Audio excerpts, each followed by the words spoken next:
అందరికీ రామ్ రామ్ శనార్థి దండలందరికీ ఎట్లున్నారు మంచిగున్నారా? ముందుగా మీ అందరికీ కూడా హనుమాన్ జయంతి శుభాకాంక్షలు. హనుమంతుడు ఎప్పుడు మీకు చల్లగా చూడాలి మనస్ఫూర్తిగా కోరుకుంటున్నా. ముందుగా అయితే ఏం చేద్దాం, ఎప్పటిరే చలో హెడ్లైన్స్ చూద్దాం నడురిగా.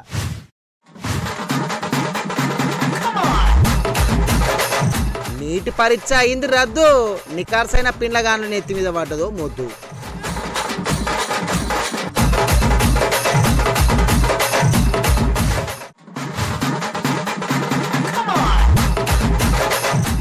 ఇవాళ హనుమాన్ జయంతి, మెరిసిపోయినాయి హనుమాన్ల గుళ్ళన్నీ.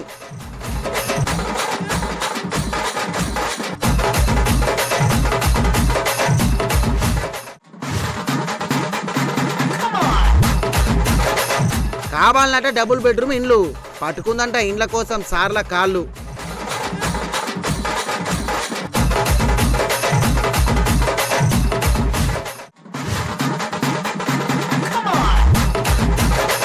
ఇవాళ నర్సుల దినోత్సవం, కాడ చూసిర్రా అక్కల కండ్ల సంతోషం.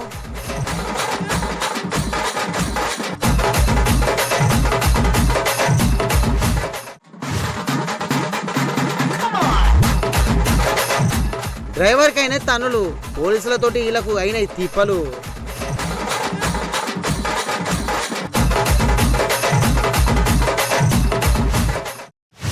చలో హనుమాన్, రామదూత, మారుతి, అంజన్న, బజరంగబలి గిట్ల ఏ పేరుతో పిలిచినా కూడా కాపాడే దేవుడు అంజన్న అని చెప్పేసి నమ్ముతారు. నమ్మకానికి మారి పేరు అంటే టక్కునే యాదకొచ్చేది ఎవరు అని అంటే అంజన్న పేరే. హనుమాన్లు లేని ఊరుండదు, ఆయన భక్తులు లేని దేశం ఉండదు. అంతటా అంజన్న భక్తులేగా. మరి ఇలా ఈ ముచ్చట ఎందుకు వచ్చిందంటే మీకు ఎరికే ఉంటుంది కదా. మరి చలో నడురు మరి.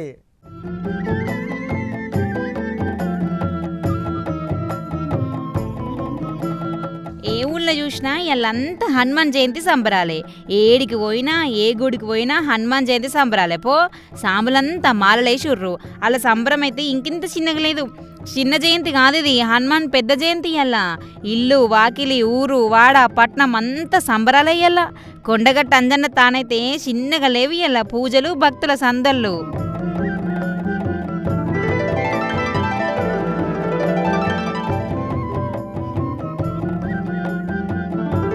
ర్యాలీలు తీసిర్రు, జై హనుమాన్ వలికిర్రు. మాలలు వేసుకున్నోళ్ళు మామూలు భక్తులు అంత సుతం హనుమండ్ల కాడికి పోయి అంజన్నకు మొక్కులు పెట్టుకుని వచ్చిర్రు. ఇలా చాలా మంది ఇక గుట్టల చుట్టూ గిరి ప్రదక్షిణలు, కాలినడకన ఓవుడు, కొలుసుకునుడు, తలుచుకునుడు, మొక్కుకునుడు. ఇలా పెద్ద జయంతి సంబరాలు చిన్నగా లేవుగా. ఇంకా మాలలున్నోళ్ళు మాల విరమణ చేసిర్రు. ఇలా భజనలు చేసిర్రు, మాలలు తీసిర్రు అన్నట్టు.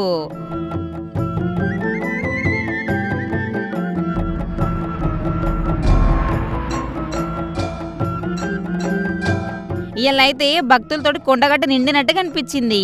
ఈయన్నే కాదు, హనుమండ్ల గుళ్ళు 7 ఉంటే ఆడియాలు వెలిగిపోయింది గుడంతా. దీపాలు, ప్రసాదాలు, మొక్కులు, అభిషేకం, ఆకు పూజలు మస్తుగా సాగినాయి. గిడి చూడుర్రి హనుమాన్ శోభయాత్ర ఎట్లా సాగుతుందో. చూస్తే 2 కళ్ళు సాలకుంటుంది కదా యాత్ర. బైకులు వేసుకుని వెళ్ళిర్రు, సామికి నచ్చే రంగు బట్టలు కట్టుకుర్రు, జెండాలు పెట్టుకుర్రు, జై హనుమాన్ అంటుర్రు.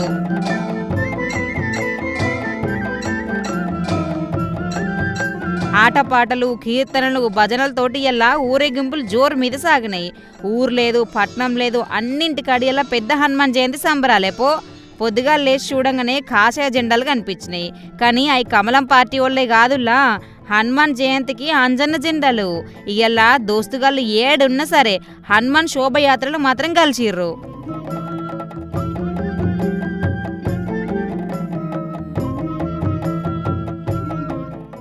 ఈ లీకులు పాడువాడ, లీకులు చేస్తున్నట్ల మన్నువాడ. అసలు ఈ లీకులు ఏం గంగలవేనో నాకు అర్థమైతే లేదు. ఏం లీకులో ఏం పాడో. సినిమాలలో లీకులే, పరీక్షలలో లీకులే. యో పిల్లగా నా కొడుకు మస్తు మార్కులు వచ్చినాయి, నువ్వు చదివితే నీకు సుత అత్తుండేగా అంటే, సారు మీ కొడుకే ముందే ప్రశ్నలు చూపించిండు గందుకనే వచ్చినాయి, మేము అసలు సిసలైన పిల్లగాండ్లం, మీ ఓని లెక్క చూసి రాయమని గిట్లా ఎక్కుమతులు పడతారు. అసలు ఏమైందంటే ఆ లీకుల ముచ్చట ఏందో ఒకసారి చూడుర్రి.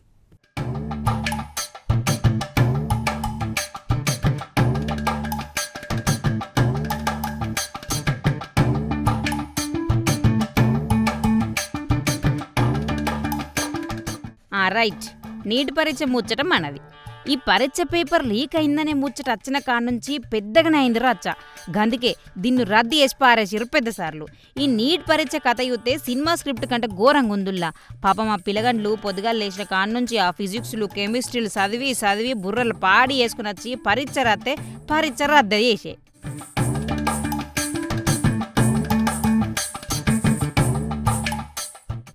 ఇక ఈ ఎన్టీఎస్ఆర్లు పరీక్ష పెట్టినాం, పేపర్ లీక్ అయింది, మళ్ళీ రద్దు చేసినాం అంటుర్రు.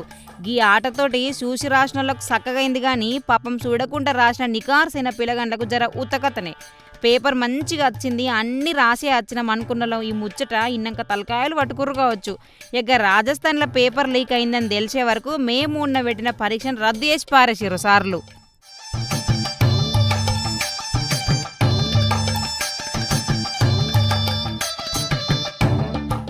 అసలు ఆ లీకు వీరుల సంగతి చూడుర్రి. వాట్సాప్ గ్రూపులలో క్వశ్చన్ పేపర్లు వందలకు వేలకు అమ్ముకుంటుర్రు.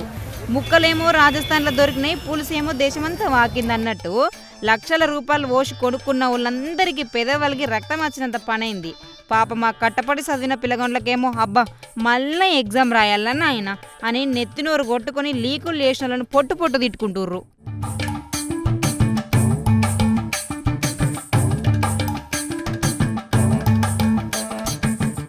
కొత్తగా ఫీజు కట్టుడు వాటది, పాత హాల్ టికెట్లే చాలంటారు.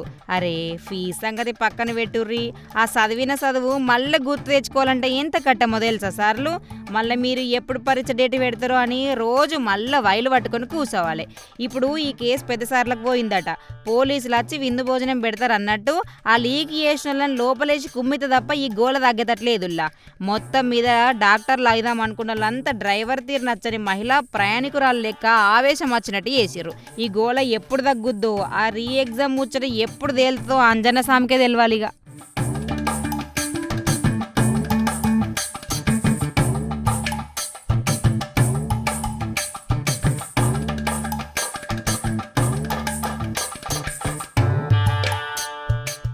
బావులు ఎండిపోయినాయి, కుంటలు చెరువులు నీళ్లు లేవు, ఇక చేన్లు శనగల పొలం లేదు.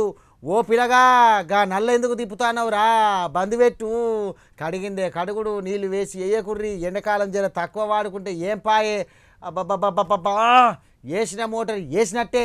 ఎండాకాలం అనుకుంటానరా ఆనకాలం అనుకుంటానరా, జరంతరన్న సోయిలేనట్టు చేస్తారు. నాకు అర్థం కాదు, అన్నిటికీ చెప్తాను నీళ్ళు తక్కువ వాడాలి. ఏం బాయ్ బట్టలకు తానాలకు గిన్నెలకు ట్యాంకులు పోతున్నాయి. నాకు అర్థం కాదు, గిట్లయితే కాల్ చేసి మీరు వేరే ఇల్లు చూసుకోర్రి. అంతటే గిట్ల నడుతుర్రల్లా. ఎందుకంటారా ఇగో గి చూడు నీళ్ళ తిప్పలు ఎంత ఉన్నదో.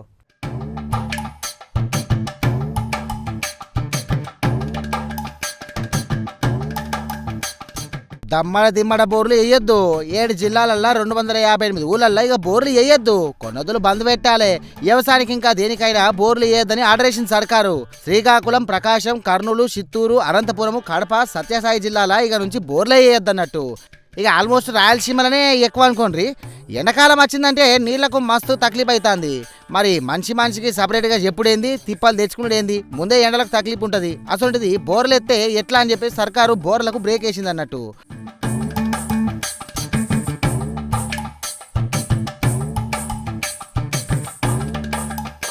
కొత్త బోర్లు వేసినా నీళ్ళు పడాయి, పడ్డా మస్తు లోతుకు ఎత్తా ఏమన్నా చెప్పలేం కానీ అయినా కట్టమే. కొత్త బోర్లు అయితే వేయకుర్రి, నీళ్లు వడకాటేనక కండ్ల పొంటి నీళ్లు తెచ్చుకోకుండ్రి. అప్పుల కుప్పలు కాకుర్రి. ఆశకు 100 ఫీట్లు వేసే వరకల్లా అప్పుల కుప్ప అవుతుంది కానీ సుక్క నీరు పడతలేదట. గందుకే జర ఈ ఎండాకాలం తిప్పలకు బోర్లు వేసి ఇంకింత ఇక్కట్ల పాలు కాకుర్రి అని చెప్పేసి జనాలకు అర్థమయ్యేటట్టు చెప్పింది సర్కారు.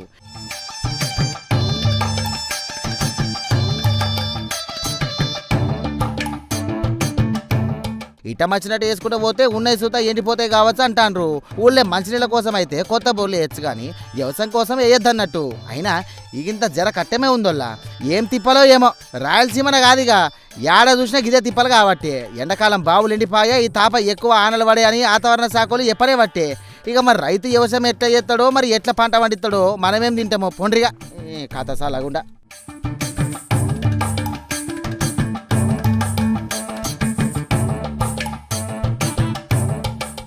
ఏ తిప్పలున్నా లేకున్నా మంచిదే కానీ నీటి తిప్పలు ఎక్కువైతాయి. తినతందుకు ఒక పూట తిండి దిక్కు లేకున్నా కూడా నడుస్తుంది, కానీ నీళ్ళు లేకపోతే ఎట్లా నడుస్తుంది చెప్పుడు నాకు అర్థం కాదు. కానీ చాలా మందికి నీళ్ళే లేకపోయే, తాగే నీళ్ళ కోసమే తిప్పలాయే, రోడ్ల మీదకి ఎక్కి నీళ్ళు లేవని చెప్పి నిరసలు చేయబట్టే. కానీ ఇప్పుడు గీళ్ళు రేపు మాపు ఇట్లా రావద్దంటే ఏం చేయాలనో అది చేస్తాండ్రు. గదే మరి ముందు జాగ్రత్త పడాలి కదా, గదిగనట గీ ముచ్చట చూడ్రి.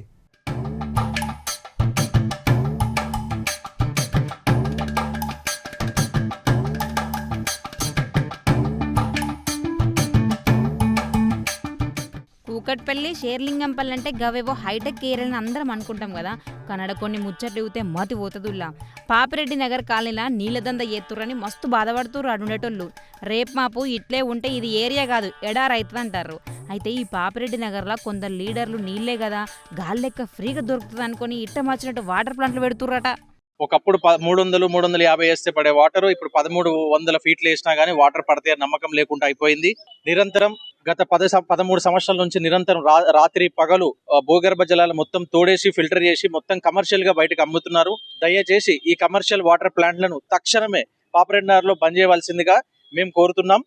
భూమికి కన్నమేసి నీళ్ళని తోడితే అడుగునున్న గంగాదేవి కూడా అరే నాయన ఆపండ్రా మీ నీళ్ళ కోసం పెట్టే కన్న మన తిప్పలు పడుతుంది కావచ్చు. వీళ్ళేమో ఆ నీళ్లను బాటిళ్లలో నింపి కాసుల కక్కురుతోటి ఊరంతా అమ్ముకోబట్టే. పాపం కాలనీ ప్రెసిడెంట్ చంద్రారెడ్డి సార్ అయితే 5 ఏండ్లకెంచి అధికారుల చుట్టూ తిరుగుతుండట. సారు మా కాలనీలా నీళ్లు అడుగంటి పోతున్నాయి, రేపు పొద్దున మేమంతా బిందెలు పట్టుకుని ఊరిడిచి పొమ్మంటారా ఏంది అని మొరబెట్టుకున్నా ముచ్చట తీరతలేదట. పాపిరెడ్డి నగర్లో గత 4-5 సంవత్సరాల నుండి మొరబెట్టుకుంటున్నాం వాటర్ ప్లాంట్ బంద్ చేయాలని. ఎందుకంటే వాటర్ అండర్ గ్రౌండ్ మొత్తం 1500-1200 వేస్తే కూడా నీళ్లు రాని పరిస్థితి ఉంది. ఈ రోజు ఆ వాటర్ ప్లాంట్ 24 అవర్స్ అమ్మడం 24 అవర్స్ అమ్మడం చేత భూగర్భ జలాలు అడగంటిపోతున్నాయి. ఎంత మొత్తుకున్నా ఎన్ని ఆర్జులు పెట్టుకున్నా అత్తన్నం చూస్తున్నాం అని అత్తన్న పోతున్న చిలకల్ల గొంక అన్నట్టు ఏతురట. కానీ అచ్చింది లేదు సచ్చింది లేదు అన్నట్టు పని అయిందే లేదట. ఇకటు జనరల్ సెక్రటరీ భగవత్ రెడ్డి సారు తతిమ కాలనీ జనాలంతా కూడి ఎంఆర్ఓ ఆఫీస్కు పోయిర్రట. అయ్యా ఆ అక్రమ ప్లాంట్లను సీజ్ చేయుర్రి లేకపోతే మా పరిస్థితి ఏంది ఇట్లా అని ఫిర్యాదు చేసిర్రట. పాపిరెడ్డి నగర్ నుంచి మాకు ఎంతో ఇబ్బంది అవుతుంది. ఇప్పుడు 4వసారి ఇక్కడ రావడం, ఎంఆర్ఓ గారు కూడా మరి ఎవరు స్పందించట్లేడు. మా దగ్గర అసలు భూగర్భ జలాలు మొత్తం ఎండిపోయినాయండి. అసలు చాలా కష్టస్థితిలో ఉన్నారు అందరూ. మా పరిస్థితి ఏంది అసలు మమ్మల్ని ఎవరు పట్టించుకోవట్లేదు. ఇప్పటికి 4వసారి. ఇప్పుడు ఎంఆర్ గారు వెంటనే మమ్మల్ని స్పందించి ఈ రోజు ఖచ్చితంగా బంద్ చేయవలసింది కోరుతున్నాం మేము. ఎందుకంటే మాకు చాలా ఇబ్బంది అవుతుంది వాటర్ కోసము. ఇక నీళ్ళ నమ్ముకొని సొమ్ము చేసుకుంటున్న ఆ నీళ్ళ దొరల మీద చర్యలు తీసుకోకపోతే రేపు పొద్దున కాలనీ ఖాళీ చేసి అందరు కలిసి ఎంఆర్ఓ ఆఫీస్ ముందే కాపురం పెట్టుడు అవుతుంది కావచ్చు అనబట్టే కొందరు జనాలు ఈ బాధ చూడలేక. ఇలా బోర్ల దందాలు చూస్తే అటు నీళ్లు లేక జనం ఏడుతుంటే ఇగో వీళ్ళు మాత్రం నోట్ల కట్టలతోటి విందు భోజనం చేస్తున్నట్టుంది. ఏందో ఏమో మరి నీళ్ళ బాధలు ఎన్నడు తీరుతాయో ఏందో. ఎండాకాలం వచ్చిందంటే ఏ ఊళ్ళో చేసిన గివే తిప్పలు కనిపిస్తున్నాయి. ఊళ్ళ జర అరుసుకోర్రి అధికారులు.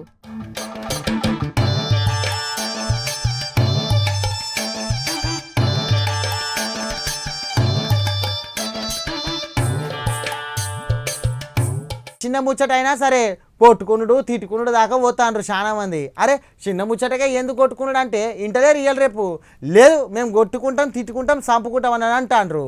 ఆగుతలేరు. బయట వాళ్ళు తిట్టినా చిన్న మాట అన్నా సుత పెద్ద పెద్ద లొల్లు చేసుకోవట్టే ఆఖరికి కొట్టుకునేటోళ్ళ దాకా పోతాండ్రు. ఆడోళ్ళు మొగలని కూడా కాదు మాగం చూపుకుంటారు. ఇలా పాడువాడ. ఇగో ఆర్టీసీ బస్సు పంచాయతీ అయితే నేను చెప్తే ఈకారం ఇక రోజుకోకాడ అయినట్టే అయిందోళ్ళాగి పంచాయతీ. అయితే మొన్న గాయన ఈ పంత వలిగితే ఇలా డ్రైవర్ పెదవంతా వలిగింది అన్నట్టు. చూడరు ఒకసారి ఏమైందో.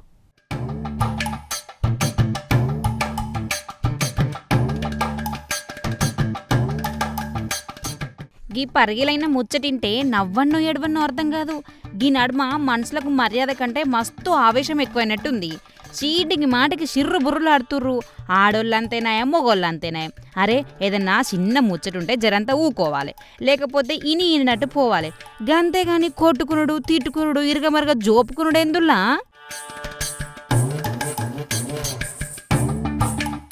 ఇగో గీ అమ్మగారు పోయి మర్యాదగా బస్సు ఏడికి పోతుంది సారు అని అడిగితే ఆ డ్రైవర్ సార్కి ఏమైందో ఏమో కానీ ఆకాశం మీదకెళ్ళి ఊడిపడ్డట్టు నా డ్యూటీ అయిపోయింది, ఇది ఏడికి పోదు ఈయనే ఉంటుందని గర్రగా చెప్పిండట. గంతే ఆ మాట విన్నాక వెంటనే మా అమ్మగారికి ఎడలేని బీపీ వచ్చింది. ఓర్ నాయనో నన్నే అంటవా అని చెప్పి ఊకున్నదనుకుంటుర్రా. మొగడిని ఎంబడేసుకొని అదే బస్సు ఎక్కిపోయింది చక్కగా.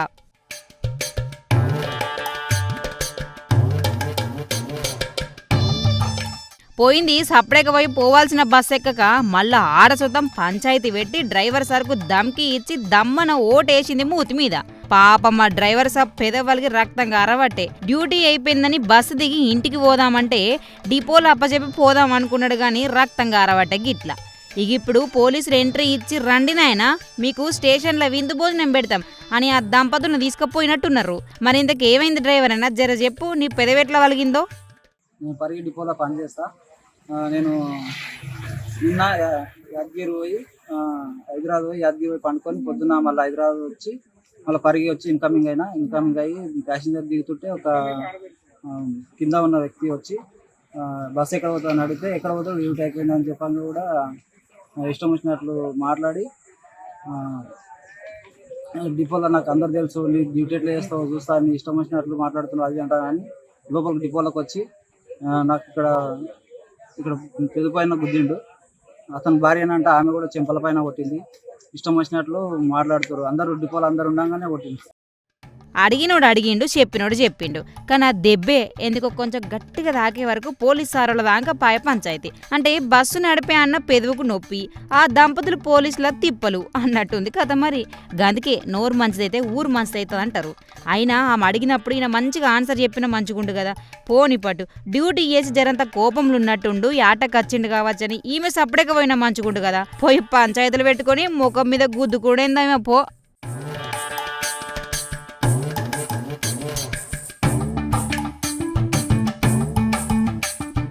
సర్కారు ఇండ్లు ఇస్తామంటది, ఇస్తా అన్న ఇండ్లు ఇవ్వకపోతే ఊకుంటారా జనాలు. మత్తు జనాలు వెయిటింగ్ చేసి కొందరు యాస్తకచ్చి పాడేస్తుంది. మా ఊళ్ళో ఓ పెద్ద మనిషి అయితే గీ కూలిపోయిన గుడిసెల్లే ఉంటా, ఆ ఇండ్లు రావు పోవు గంగలో ఉన్నట్టు నాకెందుకు తీ అని మూతంతా తిప్పుతారు. ఆ చిన్నోళ్ళు సంతోషంగా ఇళ్ళలోకి పోతారు. ఒకళ్ళకు వస్తే ఒకళ్ళకు రావు. కానీ పాపం ఈ అమ్మకు బాధ అయితే చిన్నగా లేదు వాళ్ళ.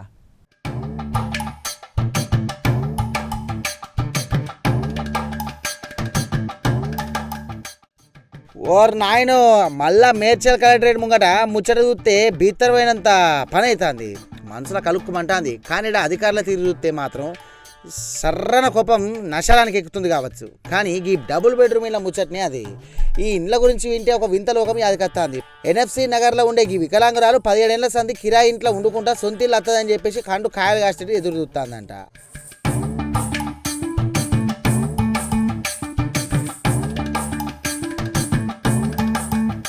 అయితే ఆడ కొందరికి ఇల్లు వచ్చినాయి.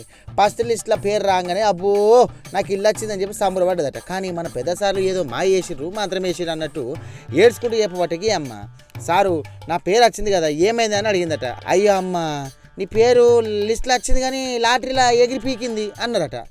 డబుల్ బెడ్రూమ్కి అప్లై చేస్తేను గతంలో 22లో వచ్చినప్పుడు ఎంక్వైరీ అయింది. ఎంక్వైరీ అయిన తర్వాత కూడా లాటరీలు తీస్తామని తీసిండ్రు, మీకు పేరు రాలేదు అని అంటేను అది మీ అదృష్టము అని అన్నారు. 2వ లిస్టులో వస్తుంది అని అంటారు. అవిటి వాళ్ళకు రాదు కానీ ఒక్క ఇంట్లో ఇద్దరిద్దరికి వస్తుంది. అప్పటికప్పుడు అప్లై చేసిన వాళ్ళకి వస్తుంది, మరి మాకు రావట్లేదు. ఇప్పుడు కూడా లిస్ట్ వచ్చింది అంటున్నారు, అది బయటికి తెలియనియట్లేదు. ఆ లిస్టులో కూడా మా పేరు లేదంటారు. మరి మాకు ఇండ్లు ఇస్తారా లేదా? ఉన్న వాళ్ళకి ఇస్తున్నారు, ఎక్కడెక్కడి నుంచో వచ్చిన వాళ్ళకి ఇస్తున్నారు. మాకు ఇక్కడ ఉండి ఇక్కడ పెరిగే వాళ్ళకు మాకు ఎందుకు ఇవ్వట్లేదు? నాకు ఇల్లు కావాలా, నాకు ఉండడానికి ఇల్లు లేదు. నేను ఇప్పుడు మందిండ్లలో ఉంటున్నాను. నాకు ఇల్లు ఇచ్చిన దాకా నేను ఈ కలెక్టర్ ఆఫీస్ నుంచి నేను కదలను. ఒక్క ఇంట్లో ఇద్దరికి డబుల్ బెడ్రూమ్లు ఇల్లు ఇచ్చిరట. ఓ చేయితోటి దానం చేసినట్టే ఇంకో చేయితోటి కొట్టినట్టు గిదేం లొల్లి. అయినా వికలాంగురాలైన ఆ తల్లికి ఇల్లు ఇచ్చేందుకు మనసు రాలేదా ఏంది? పలుకుబడి ఉన్న వాళ్ళకి ఇల్లు ఇస్తారట, ఒక ఇంట్లో ఉన్న ఇద్దరికి ఇస్తారట. కానీ మాకు ఇయ్యరా అనుకుంటా మస్తు గోస ఎడుతుంది. నేను సావన్నా సత్తగాని ఇక నాకు ఇండ్లు అయితే రావాలి అంటుంది ఈ అమ్మ.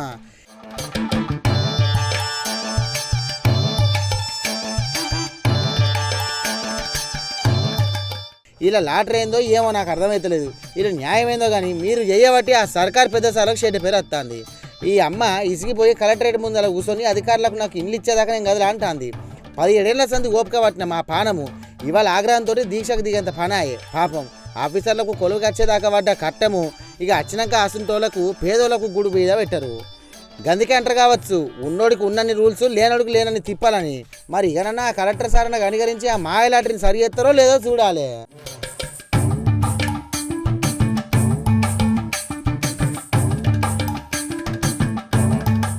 Mothers day, father's day, sister's day, brother's day, అబో ఇట్లా మస్తు డేలు ఉంటాయి. అందరు రోజులు ఉంటాయి. నర్సులకు సుతా ఒక రోజు ఉంటుంది ఎరికైనా. డాక్టర్ల రోజు, నర్సుల రోజు, ఇట్లా మస్తు ఉంటాయి అన్నట్టు. అయితే ఇవాళ నర్సుల రోజు కదా, గాడాలని ఎంత గొప్ప గొలుసుకుంటాడో ఎరికైనా. నా నోటితో అయితే నేను చెప్పుడు కంటే మీరేండ్రి చూడుర్రి. చెలో రాజమండ్రి.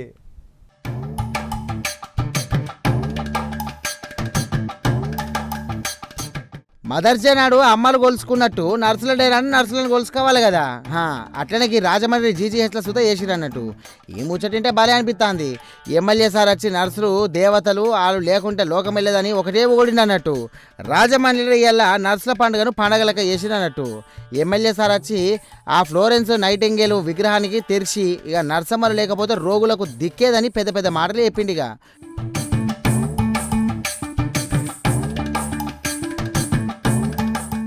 నిజమే మరి. ఇక డాక్టర్ సార్ వచ్చి ఏదో మంత్రం వేసినట్టు మందులు రాసిపోతే పొద్దుందాక ఆ పేషెంట్ల కోసం చూసేది నర్సమ్మలే కదా. ఇక ఓపీ లెక్క 500 నుండి 1600 పోయిందట. అంటే రోగాలు ఎక్కువైనవో లేక ఎమ్మెల్యే సార్ చెప్పినట్టు నర్సుల సేవలు నచ్చి జనం ఎగబడతాన్నారు కానీ మస్తు మంది వస్తారంట రోజుకు. వచ్చిన వాళ్ళందరికీ సేవలు చేయక తప్పదా ఏలకు. అయితే ఈ ఎమ్మెల్యే సార్ మాత్రం మీ సమస్యలు ఏమన్నా తీరుతాం, మా ప్రభుత్వం సిద్ధంగా ఉందని చెప్పేసి గట్టిగానే హామీ ఇచ్చిండు.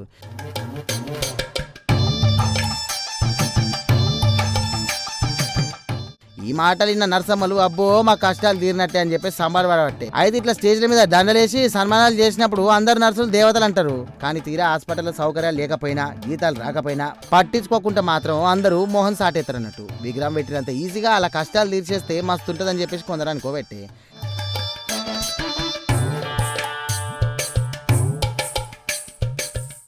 ఏదైతే ముందుల్లో ఇలా మాత్రం నర్సమ్మలకు ఫుల్ జోసు, పూలదండలు అయితే పడ్డాయి. మరి ఆ ఎమ్మెల్యే సార్ చెప్పినట్టు సమస్యలు తీర్తారా లేక అది కూడా మాయ లాటరీ లెక్క అవుతుందా అని కాలమే చెప్పాలి. ఏదేమైనా ఇలాకు ఇంత మంచిగా అరుచుకొని గొలుసుకొని మరి చెప్పిరట. ఈ సర్కారాలను పట్టించుకుంటుందని పొగడబట్టే కూటమి సర్కార్ ప్యాన్లు.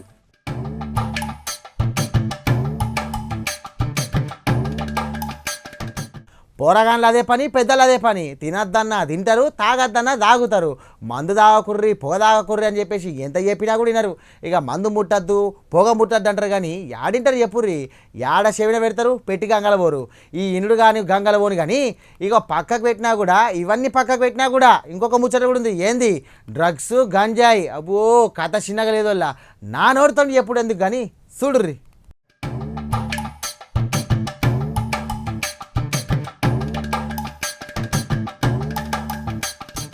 అనకాపల్లిలో గంజాయి ముట్ట దొరికిన తీరు చూస్తే వీళ్ళు ఏ రేంజ్లో కిలాడో అని అర్థమవుతుంది.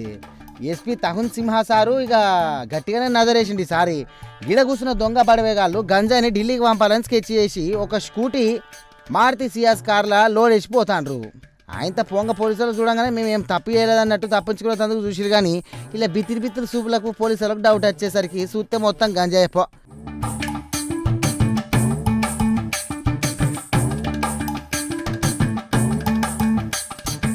సంచులకు కమానం వెళ్ళింది గంజాయి. తెల్ల సంచులలో మొత్తం నింపుకుంటారు పోతుర్రట. ఇట్లా 194 కేజీల గంజాయిని ఒడిశాకించి ఖాళీ బాటల మీద మోసుకొచ్చి ఈడ కార్లు ఎక్కించి ఢిల్లీ దాకా తీసుకోదాం అనుకుంటారు. ఇలా ప్లాన్ చూస్తే ఏదో సినిమా షూటింగ్లో స్మగ్లింగ్ సీన్ లెక్కన కొడుతుంది.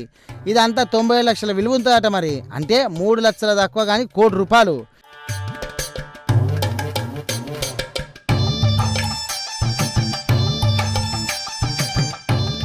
స్మార్ట్ ఫోన్లు, స్కూటీలు, కార్లు అబ్బో అన్నీ సెట్ చేసుకున్నారు కానీ ఆ ఎస్పీ సార్ కన్ను పడుతుందని మర్చిపోయారు అన్నట్టు. ఢిల్లీకి రాజైనా ఇక తల్లికి కొడుకే అన్నట్టు వీళ్ళకు ఎంత పెద్ద ప్లాన్ వేసినా ఇక ఆ అనకాపల్లి పోలీసుల దెబ్బకు ఇప్పుడు కటకటాలు వెనుక గంజాయి దమ్ము కొట్టాల్సిందే అన్నట్టు అయింది కథ. ఆ స్కూటీ మీద గంజాయి మూటలు పెట్టుకొని పోతే డెలివరీ బాయ్లు అనుకుంటారేమో అనుకున్నారో కానీ ఇలా ఢిల్లీ స్కెచ్ బూడిదలో పోసిన పన్నీర్ అయిపోయింది పోలీసుల తెలివితోటి.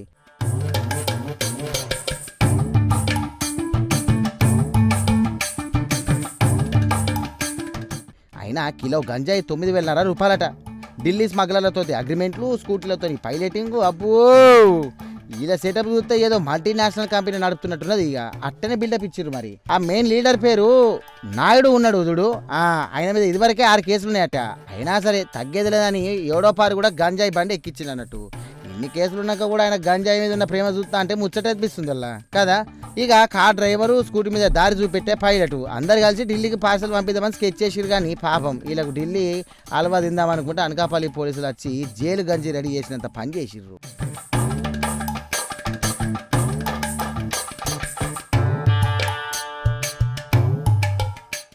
గివి కథ నాకు వాడతారు మళ్ళొక ముచ్చటతో మళ్ళీ కలుసా గప్పరగా చూస్తాను ప్రైమ్ 9.